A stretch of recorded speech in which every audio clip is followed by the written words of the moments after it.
বাংলাদেশ জামাত ইসলামীর দাঁড়িপাল্লা আর ইসলামী আন্দোলনের হাত পাখা এক জায়গায় করতে পেরে উনি মহাবীরে পরিণত হয়েছেন। অবশ্য সামনের দিনে আরো বড় বড় সমাবেশ হবে, সেখানে হয়তোবা এর চাইতে আরো অনেক বেশি লোক আপনারা দেখবেন এবং বাংলাদেশে কোরআনের আইনের পক্ষে যে জোয়ার শুরু হয়েছে এটা ইনশাআল্লাহ বিজয় লাভ করবে ইনশাআল্লাহ। সম্মানিত ভাইরা, 1947 সাল থেকে 24 বছর ধরে পাকিস্তান ইসলামের নামে অর্জিত হয়েছিল। আপনারা বলেন, ইসলামের নামে পাকিস্তান হওয়ার পরে সেই পাকিস্তানে কোরআনের আইন চালু হয়েছিল? যদি বলেন হয়েছিল, ইসলামী আইন তারা চালু করে নাই, বরং ইসলামের সাথে গাদ্দারি করার কারণে সে দেশটি টিকে থাকতে পারে।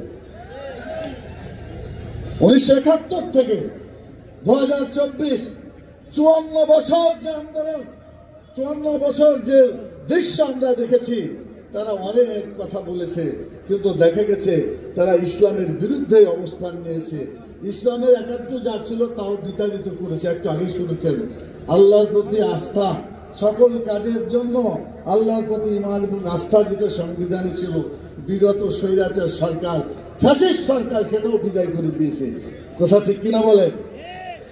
পরিষ্কার করে বলতে চাই, আল্লাহ আমাদেরকে সৃষ্টি করেছেন, আল্লাহ আমাদেরকে আইন দিয়েছেন, সেই আইন হচ্ছে আল্লাহর দেওয়া বিধান আল কোরআন। যতদিন পর্যন্ত আল কোরআনের আইন আমরা আমাদের ব্যক্তি, পরিবার, সমাজ এবং রাষ্ট্র জীবনে বাস্তবায়িত করতে না পারবো, ততদিন আমাদের জীবন থেকে অশান্তি, দুঃখ যাবে না। আমাদের কপাল পুড়ছে এবং পুড়তেই থাকবে। আমি জিজ্ঞাসা করতে চাই, আগামী নির্বাচনে আল কোরআনকে জাতীয় সংসদে দিতে হবে, রাজি আছেন? কোন ব্যক্তি সংসদে গেল, কে গেল বড় কথা নয়, কোরআনকে জাতীয় সংসদে দিতে হবে। যদি কোরআন জাতীয় সংসদে যায়, মানুষের কপালে যে আগুন জ্বলছে, এই দাও দাও করে আগুন নিভিয়ে যাবে, মানুষ শান্তিতে বসবাস করবে। আপনারা কি এটা বিশ্বাস করেন? সম্মানিত ভাইরা, আমি আর একটি কথা আপনাদের সামনে বলতে চাই। এতক্ষণ পর্যন্ত যে সমস্ত ভাইরা কথাবার্তা বলেছেন, সবগুলাই ভালো কথা, ও কথাগুলো আমারই, যার ফলে যা বলবো পুনরাবৃত্তি হবে। সেই জন্য আমি সময়কে একেবারে শেষ করতে চাই।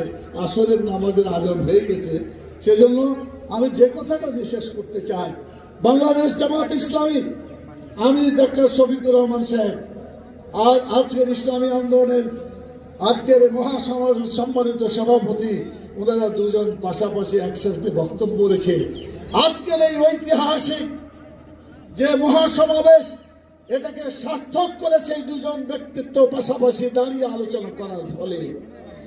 আমরা বিশ্বাস করি আরো যত দল আছে সবাইকে একইভাবে আমরা যদি গোটা বাংলাদেশে কোরআন আছে যেখানে আমরা থাকবো সেখানে, ইসলাম আছে যেখানে আমরা থাকবো সেখানে, আল কোরআনের আলো ঘরে ঘরে জ্বালো। আমি শুধু আল কোরআনের আলো ঘরে ঘরে জ্বালো এতটুকু বললেই হবে না। আল কোরআনের আলো ঘরে ঘরে জ্বাললে আপনার বাড়িতে আমার বাড়িতে জ্বললো, কিন্তু বাংলাদেশের টেকনাফ থেকে তেঁতুলিয়া পর্যন্ত কোরআনের আলো জ্বলবে? এটা জ্বালাতে হলে জাতীয় সংসদে কোরআনের আইনের বিল পাস করতে হবে। এটা যদি পাস হয়ে যায়, তখন টেকনাফ থেকে তেঁতুলিয়া পর্যন্ত সকলের বাড়িতে কোরআনের আলো জ্বলবে ইনশাআল্লাহ। এই আলোকে কেউ নিভাতে পারবে না। আল্লাহ তাআলা তার নূরকে বিজয়ী করতে চেয়েছেন। আল্লাহু মুতিম্মু নূরিহি ওয়ালাউ কারিহাল কাফিরুন। আল্লাহ তাআলা তার নূরকে বিজয়ী করবেন। আমরা আভাস দেখতে পাচ্ছি, রাসূল সাল্লাল্লাহু আলাইহি সাল্লামের গাজওয়ায়ে হিন্দের যে ভবিষ্যৎবাণী হাদিস আপনারা পড়েছেন, সেখানে একটা যুদ্ধ হবে, এই যুদ্ধে হিন্দুস্তান পরাজিত হবে, মুসলমানরা জয়লাভ করবে ইনশাআল্লাহ। সেদিন খুব বেশি দূরে নয়। আর একটা ভবিষ্যৎবাণী তিনি করেছেন, ফিলিস্তিন বা গাজায় যেভাবে ইহুদিরা মুসলমানদেরকে হত্যা করছে, ইরান সহ অন্য জায়গায়, এই ইহুদিরা এমন ভাবে পরাজিত হবে, তারা পালাবে, পালাইতে পালাইতে তারা লুকানোর জায়গা খুঁজবে, লুকানোর জায়গা খুঁজে পাবে না। তখন শেষ পর্যন্ত হাজার ও সাজার, হাজার মানে পাথর আর সাজার মানে গাছ, গাছের পিছনে, পাথরের পিছনে তারা লুকাবে। আল্লাহর ইচ্ছায় পাথর কথা বলবে, গাছ কথা বলবে, আল্লাহর সেই রাসূলুল্লাহ সাল্লাল্লাহু আলাইহি ওয়াসাল্লাম হাদিস অনুযায়ী সেখানে বলা হয়েছে তাআলিয়া ইবাদাল্লাহ, হে আল্লাহর বান্দারা তোমরা আসো, খুঁজ ওয়াক্তুল, এদেরকে ধরো এবং শেষ করো। সেদিনও খুব বেশি দূরে নাই।